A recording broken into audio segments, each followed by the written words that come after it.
Headline News is back with stories from the regions. In Negros Occidental, over 16 international direct flights from Incheon, South Korea to Bacolod Silay Airport will start on December 20.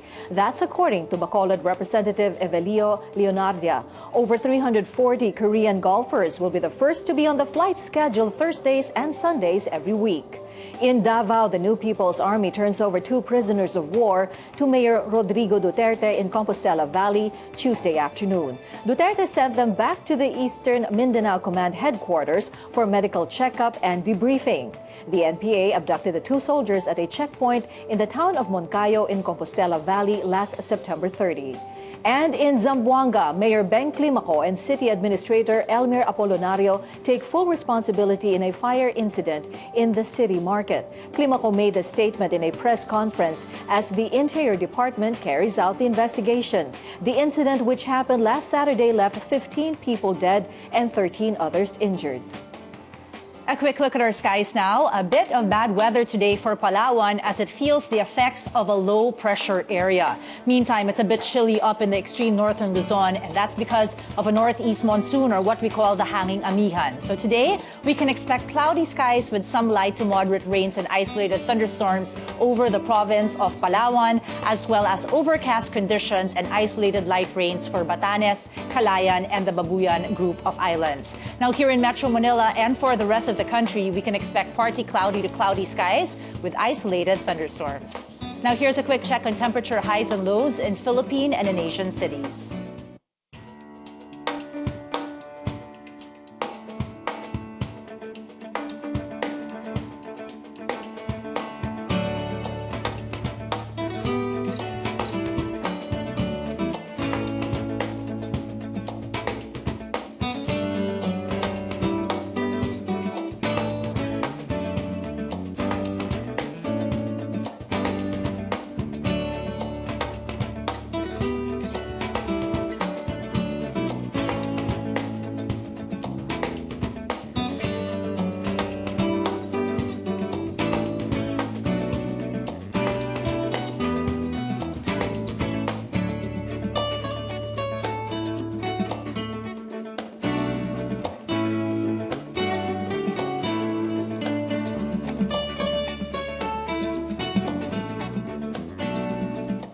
And one is never really too old to compete in a marathon. A 73-year-old man from Los Angeles completed his quest to run marathons in all 50 U.S. states.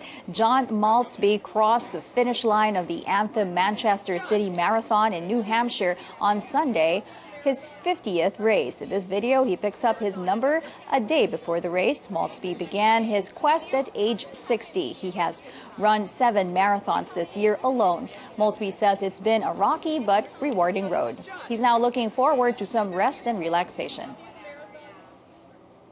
And our yayas or nannies or caregivers, whatever you call it, are like second moms to our kids. They should also be well-versed in taking care of them like we would. So to talk about a book dedicated to training our nannies, the yayas, so we have with us right here on the studio, Candice Cipulio, author of the book Super Yaya. Good morning. Good morning. Good morning, Candice.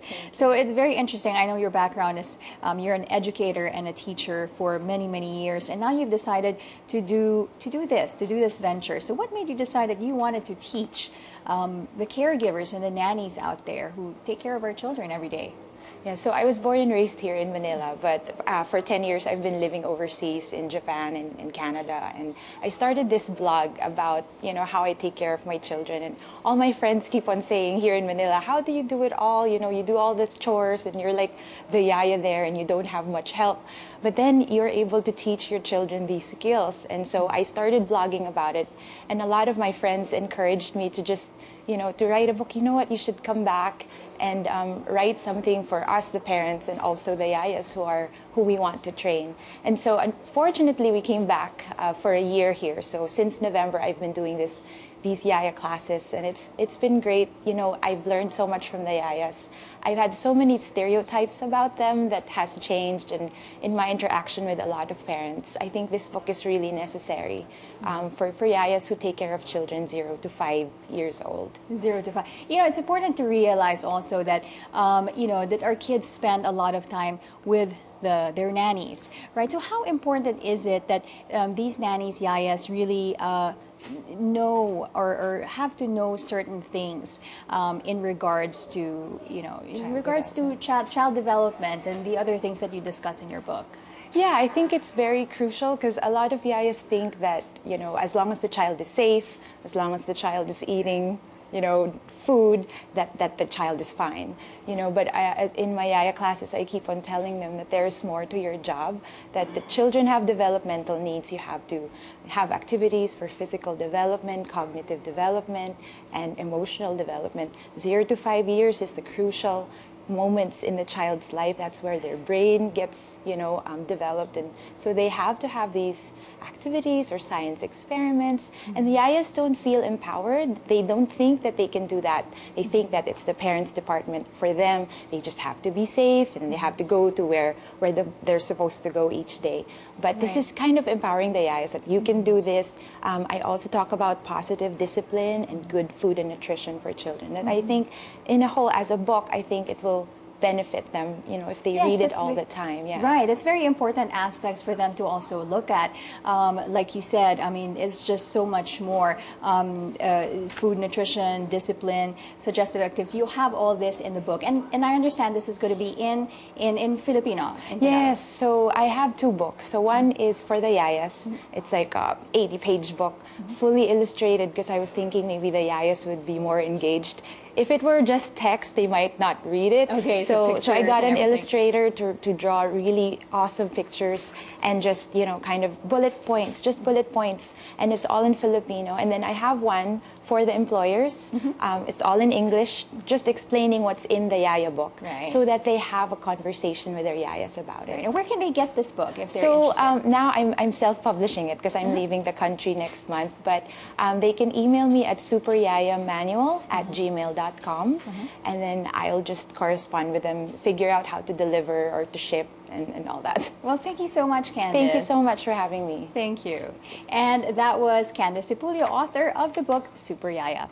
And we'll leave you with the Philippines in photos. This is Headline News.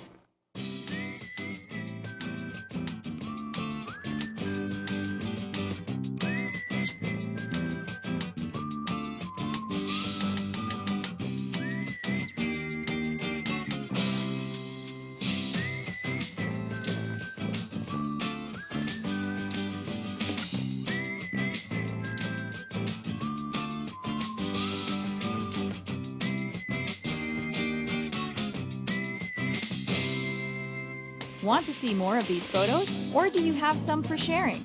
Headline News is online.